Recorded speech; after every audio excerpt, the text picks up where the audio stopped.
Good morning student. आज हम संकुल मितीय अनुमापन कॉम्प्लेक्सोमेट्रिक टाइट्रेशन क्या होती हैं इसके बारे में डिस्कस करेंगे।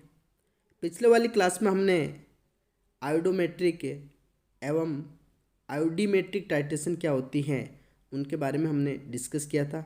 साथ में हमने इंडिकेटर के बारे में भी बात की थी।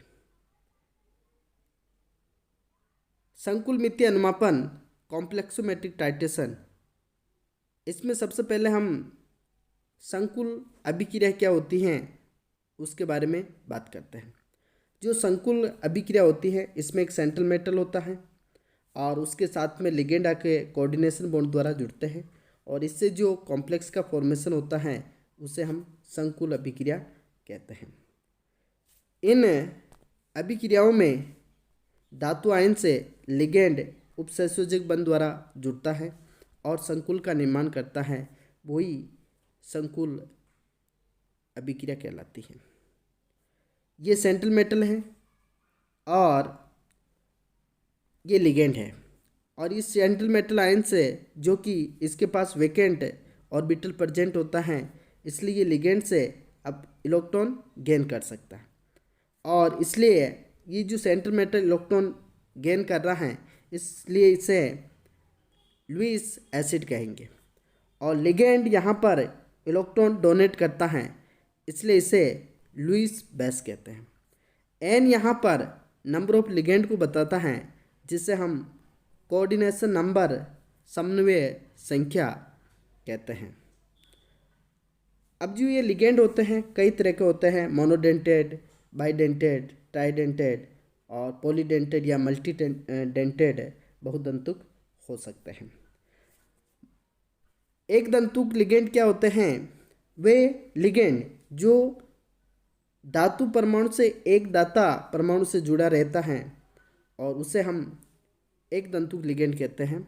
यानी कि जो सेंट्रल मेटल आयन है और लिगेंड यहाँ पर एक दोनों एटम से जुड़ा रहता है इसलिए इसे मोनोडेंटेड लिगेंड कहते हैं। यहाँ पर एग्जाम्पल के तौर पर फ्लोरीन, क्लोरीन ये रह सकते हैं। पॉलीडेंटेड की बात करें जो कि दो या दो से अधिक डोनर एटम इलेक्ट्रॉन देते हैं इसलिए इसे बहुदंतुक लिगेंड कहते हैं। यहाँ पर और इसकी वजह से क्लेट का फॉर्मेशन होता है और क्लेट की वजह से जो कॉम्प्लेक्स बनता है वो ज़्यादा स्थायी होते हैं।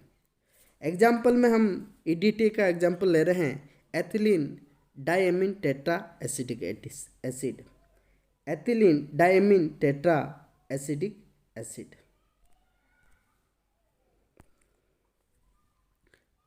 किलेटीकरण क्या होता है? जब एक ही लिगेंड द्वारा एक ही धातु के साथ एक से अधिक कोऑर्डिनेशन बॉन्ड बनाए और एक चक्रीय संरचना युक्त कॉम्प्लेक्स बनाता है तो ऐसे जो कॉम्प्लेक्स होते हैं उनको हम किलेट कॉम्प्लेक्स कहेंगे और इस प्रोसेस को हम किलेटीकरण कहते हैं, किलेशन कहते हैं। यहाँ पर ये सेंट्रल मेटल कॉपर आयन है और ये एथिलीन डायमीन है और इसके दो लिगेंड जुड़ रहे हैं इसके बने हुए और यहाँ पर ये किलेट का फॉर्मेशन हो रहा है। यहाँ पर एक और दो किलेट रिंगे हैं इसलिए जो किलेट की वजह से जो कॉम्प्लेक्स बनता है वो जनरली ज़्यादा स्टेबल होते हैं।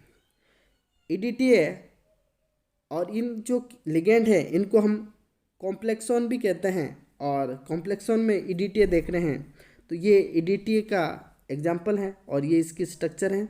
ये एथिलीन है और एमीन जुड़े हुए हैं, ठीक, और ये एसिडिक एसिड लगे हुए हैं, ठीक। यहाँ पर देखो कि ये जो लिगेंड होता है वो हेक्साडेंटेड होता है। चार तो ऑक्सीजन यहाँ पर इलेक्ट्रॉन डोनेट करेंगे और दो नाइट्रोजन इलेक्ट्रॉन डोनेट कर सकते हैं, इसलिए जो ईडीटीए होता है वो एक हेक्साडेंटेड लिगेंड होता है। और साथ में ईडीटीए द्विक्षारकीय अम्ल की भांति भी व्यवहार करता है। ये एक ईडीटी के साथ बना हुआ द्विसंयोजी यहाँ पर कैल्शियम है जो कि इसकी +2 ऑक्सीडेशन स्टेट में है और इसके साथ बना हुआ कॉम्प्लेक्स है। यहाँ पर देखो जो ये कैल्शियम है और साथ में ये सबसे पहले 4 ऑक्सीजन से जुड़ रहा है, 1 2 3 और 4, यानी कि 4 बॉन्ड तो ऑक्सीजन से जुड़ रहे हैं और 2 ये नाइट्रोजन से जुड़े हुए। इस तरह से यहाँ पर ये हेक्साडेंटेड होता है, 6 कोऑर्डिनेशन बॉन्ड बन रहे हैं। अब हम बात करते हैं कि जो संकुल मितीय अनुमापन क्या होते हैं और ये किस सिद्धांत पर काम करता है, उसके बारे में बात कर रहे हैं।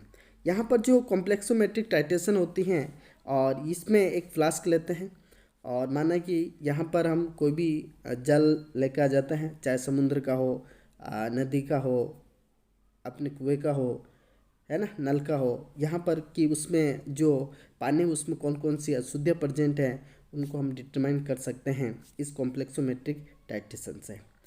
तो यहाँ पर हम एक सैंपल लेकर आए हैं और इसमें कैल्शियम आयन, ये मैग्नीशियम आयन प्रेजेंट है और ये ऊपर ब्यूरेट है और जो कि कॉम्प्लेक्सिंग एजेंट का काम कर रहा है और ये ईडीटी है और इसमें हम ऊपर से टाइटेंट के रूप में ईडीटी को मिला रहे हैं। यहाँ पर जो ईडीटी हैं वो स्टैंडर्ड सॉल्यूशन होता है और मैग्नीशियम आयन और साथ में इंडिकेटर मिलाते हैं। जो यहाँ पर जो इंडिकेटर मिला रहे हैं एरियोक्रोम ब्लैक टी होता है, ईडीटी है, और यहाँ पर इसमें मिलाने से इसका जो फ्लास्क के अंदर इसका जो कलर है वो रेड वाइन कलर हो जाता है। और फिर हम ऊपर से इसमें ईडीटी से टाइट्रेट करते हैं यहाँ पर, तो हमें एक ब्लू कलर का, जैसे ही एंड पॉइंट आता है इस सॉल्यूशन का रंग ब्लू दिखने लग जाता है, जो कि वो इंडिकेटर की वजह से हमें कलर देखने को मिलता है। और इससे हमें ये समझ में आता है कि जो मैग्नीशियम आयन है यहाँ पर वो पूरे ईडीटी के साथ में कॉम्प्लेक्स बना लिया है। इन्हीं बातों को यहाँ पर लिखा है। फ्लास्क में मेटल आयन विलयन ले रहे हैं और उसमें मेटल आयन में इंडिकेटर जो ईबीटी एरियोक्रोम ब्लैक टी मिलाते हैं और ये इसकी वजह से इंडिकेटर और यहाँ पर मेटल हैं वो मेटल इंडिकेटर कॉम्प्लेक्स का फॉर्मेशन करते हैं जो कि अनस्टेबल होते हैं। फिर ब्यूरोड से हम कॉम्प्लेक्सिंग एजेंट ईडीटी मिलाते हैं तो फ्लास्क में विलयन के साथ में अनुमानित करते हैं और एंड पॉइंट पर इसका जो सॉल्यूशन का रंग है वो ब्लू कलर नीला हो जाता है। यहाँ पर इसी रिएक्शन को लिखा हुआ है, ये मेटल है और ये इंडिकेटर हमने मिलाया तो यहाँ पर जो बना है बॉन्ड वो मेटल इंडिकेटर कॉम्प्लेक्स का फॉर्मेशन हो रहा है जो कि वीक कॉम्प्लेक्स होता है और इसके बीच में जो बॉन्ड बनता है ये काफ़ी वीक होता है और इसका जो कलर होता है रेड वाइन कलर होगा। अब अपन क्लेटिंग एजेंट मिला रहे हैं जो कि ईडीटी को ले रखा है और साथ में मेटल किलेट कॉम्प्लेक्स का फॉर्मेशन होता है और जो कि हाईली स्टेबल होगा और ये इंडिकेटर की वजह से जो सॉल्यूशन है ये ब्लू कलर का देखने को मिलता है और इस तरह से हमें पता चलता है कि इसने जो टाइट्रेशन कंप्लीट हो गई है। अब यहाँ पर जो ये रिएक्शन होती हैं ये पीएच पर काफ़ी डिपेंड करती हैं और इसके लिए जो पीएच है वो 10 रखते हैं।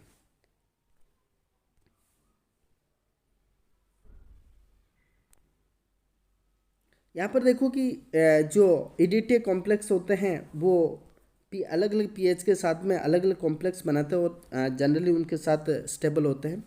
तो यहाँ पर देखो 1 से 3 पीएच के बीच में zirconium, hafnium, thorium, bismuth, iron ये कॉम्प्लेक्स ज़्यादा स्टेबल होते हैं और पीएच 4 से 6 के बीच में लेड आयन है, कॉपर, जिंक आयन है और कोबाल्ट, निकल, manganese, iron second, aluminium, cadmium और टिन, इनके जो इन मेटल आयनों से बने हुए कॉम्प्लेक्स ज़्यादा स्टेबल होंगे।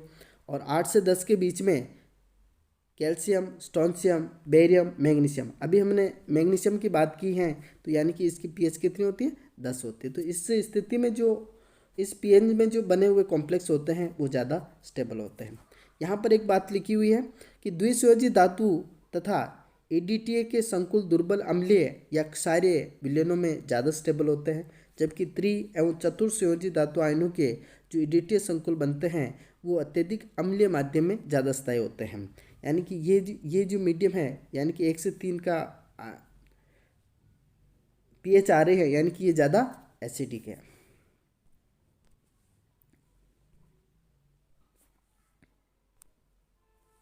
यहाँ पर इस डायग्राम के माध्यम से समझते हैं कि ऊपर में हमने ब्यूरेट ले रखा है और इसमें ये जो कि टाइटेंट के रूप में, और ये स्टैंडर्ड सॉल्यूशन होता है। ये मैग्नीशियम आयन है जो कि सैंपल में ले रखा है और साथ में इंडिकेटर मिला रहे हैं, और इसकी वजह से यहाँ पर मेटल आयन इंडिकेटर मिला रखा है इसको, तो इसका जो सॉल्यूशन का कलर हमें रेड वाइन कलर देखने को मिल रहा है। और जैसे ही इसके साथ में ADTA जब टाइटेंट के रूप में मिलाएंगे तो और एंड पॉइंट आएगा, उस स्थिति में इसका जो कलर है वो हमें ब्लू कलर देखने को मिलता है।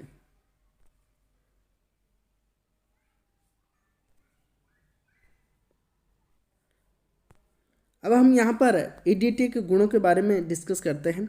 EDTA एक श्वेत रंग का पदार्थ होता है जो पानी या अल्कोहल में बहुत ही कम सोल्यूबल होता है, और इससे अम्ल द्वारा हम आसानी से अवक्षेपित किया जा सकता है, प्रिसिपिटेट कर सकते हैं। EDTA उन सभी धातु आयनों के साथ में कॉम्प्लेक्स बना देता है जिन पर एक धनात्मक आवेश हो, जैसे क्षारीय, मेटल, सोडियम, लिथियम के साथ भी ये आसानी से कॉम्प्लेक्स बना लेता है। EDTA धातु आयनों के साथ में रस समीकरणमितीय कॉम्प्लेक्स बनाता है, स्टाइक्योमेट्रिक कॉम्प्लेक्स बनाता है।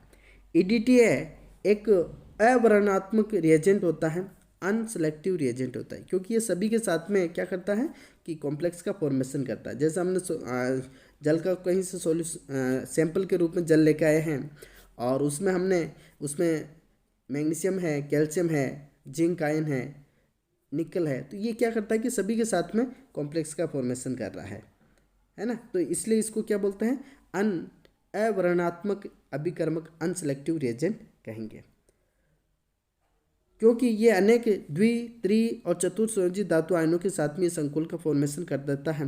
और किसी मिश्रण में अनेक धातु धनायन उपस्थित हो तब हम जो यहाँ पर मेथड यूज करते हैं वो मास्किंग, डीमास्किंग मेथड को काम में लेते हैं। प्रच्छादकों और रिएजेंट का उपयोग करते हैं। कुछ धनायनों प्रच्छादित किया जाता है जिससे ये धातु धनायन EDTA के साथ में कॉम्प्लेक्स नहीं बनाएंगे, और शेष धातु जो अभिक्रिया करते हैं, यानी कि साइनाइड यहाँ पर एक मास्किंग एजेंट के रूप में हम काम में ले सकते हैं। यानी कि जिसको हमने कोटेड कर रखा होगा, यानी कि वो उसके साथ में EDTA के साथ में रिएक्शन नहीं करेगा, और जिसको कोटेड नहीं कर रखा है वो आसानी से EDTA के साथ में रिएक्शन कर लेता है। इसी को हम यहाँ पर समझते हैं। माना कि एक सैंपल लेकर आए हम वाटर का, और उसमें कैल्शियम प्रेजेंट है, जिंक प्रेजेंट है और निकल प्रेजेंट है, ठीक। और अभी हमने बात की कि EDTA की जो नेचर होती है वो सभी के साथ में कॉम्प्लेक्स का फॉर्मेशन कर लेता है, यानी कि ये अनसेलेक्टिव रिएजेंट होता है। तो इस स्थिति में ये कैल्शियम के साथ भी EDTA का कॉम्प्लेक्स बन गया, जिंक के साथ, निकल के साथ, इन सभी के साथ में कॉम्प्लेक्स बना लेता है, और इस स्थिति में इसके X मोलर है, ठीक है। अब हम इसमें मास्किंग एजेंट, प्रच्छादक एजेंट को यूज़ कर रहे हैं, और जनरली हम पोटेशियम साइनाइड को यूज़ करते हैं। तो ये क्या करता है कि जिंक और निकल को कोटेड कर देगा, ढक लेगा, मास्क की तरह क्या कर लेगा, ढक लेता है। और इस स्थिति में केवल रिएक्शन कौन करेगा, कैल्शियम EDTA के साथ में रिएक्शन करेगा, और यहाँ पर हमें कैल्शियम का EDTA के साथ बना हुआ कॉम्प्लेक्स मिलेगा। यानी कि जिसको पोटेशियम साइनाइड ने कोटेड कर लिया है उस स्थिति, यानी मास्क ढक लिया है, उस स्थिति में ये रिएक्शन नहीं करेंगे, और इसके Y मोलर हमें देखने को मिलते हैं। अब हम डीमास्किंग एजेंट, यानी डीमास्किंग एजेंट के रूप में हम क्लोरल हाइड्रेट को काम में लेते हैं, और ये क्या करता है कि जिंक जो कोटेड था, यानी कि मास्क कर रखा था, उसको डीमास्क कर देगा। इस स्थिति में ये क्या करेगा, जिंक के साथ में EDTA कॉम्प्लेक्स का फॉर्मेशन कर लेगा। यहाँ पर जो निकल है अभी भी कोटेड है, ठीक है, और इसलिए यानी कि इसके ऊपर मास्क ढका हुआ है, इसलिए ये रिएक्शन नहीं करेगा। यहाँ पर देखो कि अब यहाँ पर X मोलर हैं, तो ये यहाँ पर कैल्शियम, जिंक, निकल जो कि सभी के साथ में उस स्थिति में हमने कोटेड नहीं कर रखा था, इस स्थिति में ये सभी कॉम्प्लेक्स का फॉर्मेशन कर रहे थे। अभी हमने जैसे ही कोटेड किया था पोटेशियम साइनाइड से, वो केवल कैल्शियम को छोड़ रखा था, बाकी जिंक और निकल को कोटेड कर रखा था। केवल कैल्शियम यहाँ पर जो कैल्शियम की कंसेंट्रेशन आ रही है वाई मोलर, ठीक है। अब जेड जो मोलर देखने को मिल रहा था वो कैल्शियम और जिंक की यहाँ पर कंसेंट्रेशन देखने को मिल रही है। और यहाँ जब आप इसको इंडिविजुअल रूप से कंसेंट्रेशन हम जब मेटल की निकालते हैं तो कैल्शियम की क्या YM बराबर क्या हो जाएगी कैल्शियम, और जिंक की जब आपको निकालनी है तो यहाँ पर देखो जिंक की निकालनी है तो इसमें से यानी कि ZM में से YM मोलर को निकाल लो, तो इसी स्थिति में आपके पास जिंक की ये कंसेंट्रेशन निकल के आ जाएगी कि।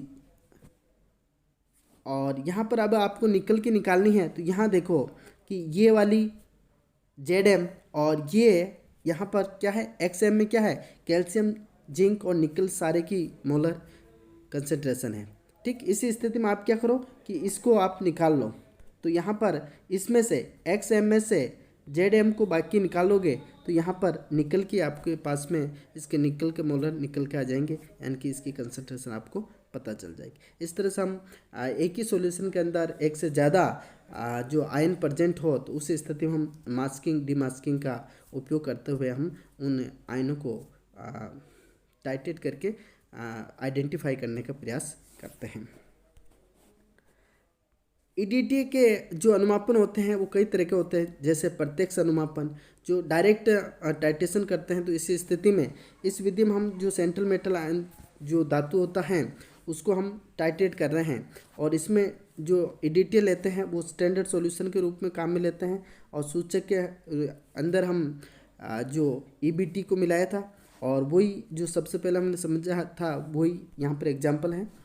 मेटल आयन है और इंडिकेटर मिला रहे हैं, तो इससे मेटल इंडिकेटर कॉम्प्लेक्स का फॉर्मेशन हो रहा है जो कि वाइन रेड कलर का होता है, और ये अनस्टेबल होगा। और यहाँ पर जैसे ही ईडीटी के साथ में आप रिएक्शन करवाओगे तो ये मैग्नीशियम के साथ में कॉम्प्लेक्स का फॉर्मेशन हो जाएगा, और इंडिकेटर की वजह से हमें सॉल्यूशन का जो कलर है वो ब्लू कलर देखने को मिलता है।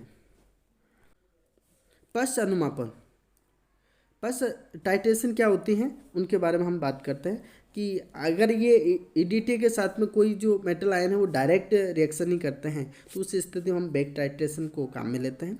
ये किस किस वजह से हम काम में ले रहे हैं, कारण क्या है, तो ये अगर ये जो मेटल हैं वो ईडीटी के साथ में बहुत धीमी गति से कॉम्प्लेक्स का फॉर्मेशन करें, या धातु आयन सूचक जो इंडिकेटर के मध्य जो कॉम्प्लेक्स के बीच में जो बॉन्ड बन रहा है वो ज़्यादा स्टेबल नहीं हो, यानी कि वो अनस्टेबल हो, उसी स्थिति में हम इसको आसानी से टाइटेट नहीं कर पाते हैं।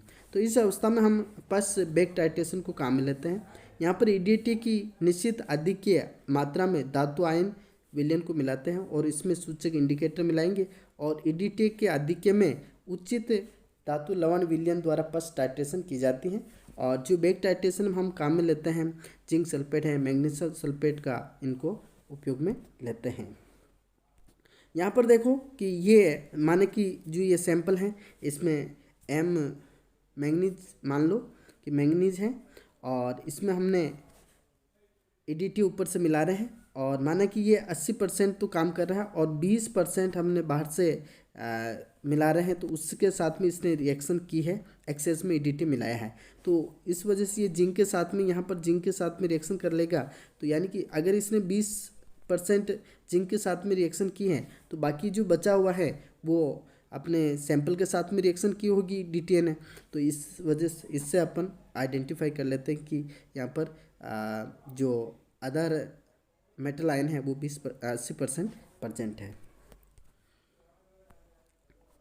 विस्थापन टाइटेशन क्या होती है, डिस्प्लेसमेंट या सब्स्टिट्यूट टाइटेशन, ये अनुमापन विधि में उन धातु आयनों के लिए काम में लेते हैं जो धातु के साथ में बहुत ही वीक कॉम्प्लेक्स का फॉर्मेशन करते हैं, और इसको हम डिस्प्लेस करते हैं, यानी कि ये मैग्नीशियम है और मान लो, और ये इंडिकेटर है, और इसके साथ में इसने कॉम्प्लेक्स बनाया जो कि वीक है, 100% वीक है, और आपने कोई एक अदर मेटल ली है और इसको हमने रिप्लेस किया है, तो ये जो मेटल हैं ये बाहर से जो मिला रहे हैं वो इसके साथ में रिएक्शन कर ली तो ये मैग्नीशियम रिप्लेस हो जाएगा। माने कि इसने 50% के साथ में कॉम्प्लेक्स बनाया है तो 50% क्या हो जाएगा, मैग्नीशियम हो जाएगा, विस्थापित हो जाएगा। और वो किसके साथ में रिएक्ट कर लेगा, ADTA के साथ में रिएक्शन कर लेगा। और इस तरह से हम इसको विस्थापन टाइट्रेशन कहेंगे। तो विस्थापित होने वाले मैग्नीशियम की मात्रा धातु धनायन के तुल्य होती है और विस्थापित मैग्नीशियम आयनों को EDTA के साथ में जो कि स्टैंडर्ड सॉल्यूशन होता है और इंडिकेटर की उपस्थिति में हम आसानी से टाइट्रेट कर सकते हैं। एक अप्रत्यक्ष इनडायरेक्ट अनुमापन या क्षारमितीय अनुमापन क्या होता है, ये मेटल आयन है और इसमें ये EDTA है और इसके हाइड्रोजन के साथ में कॉम्प्लेक्स बना हुआ है और इसके साथ में जब रिएक्शन कराएंगे तो ये EDTA इस आयन के साथ में जुड़ जाएंगे और हाइड्रोजन आयनों को इसने क्या कर दिया, हटा दिया है, ठीक है, रिप्लेस कर दिया है। तो इस स्थिति में मुक्त हुए जो H+ आयनों को किसी क्षार के प्रमाणिक विलयन द्वारा हम अम्ल क्षार सूचक प्रयुक्त करते हुए टाइट्रेट करते हैं। तो इससे हम अप्रत्यक्ष या इनडायरेक्ट अनुमापन या क्षारमितीय एल्कलीमेट्रिक अनुमापन टाइट्रेशन कहते हैं।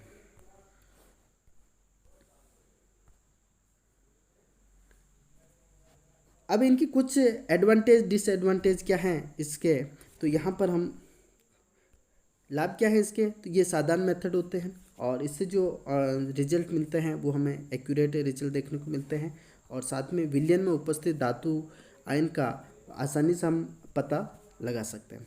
हानि क्या है यहाँ पर डिसएडवांटेज, तो ये मैनुअल मेथड होता है, यानी कि इंस्ट्रूमेंट का उपयोग नहीं होता है और त्रुटि की संभावना भी यहाँ पर रहती है ना, तो एरर की काफ़ी संभावना यहाँ पर रहती है। तो ये कॉम्प्लेक्सोमेट्रिक जो टाइट्रेशन है यहाँ पर कंप्लीट होती है और साथ में ये चैप्टर आयतनात्मक विश्लेषण वॉल्यूमेट्रिक एनालिसिस क्या होता है यहाँ पर ख़त्म होता है। ठीक, आज के लिए इतना ही काफ़ी। आई होप आपको समझ में आया होगा। Thank you.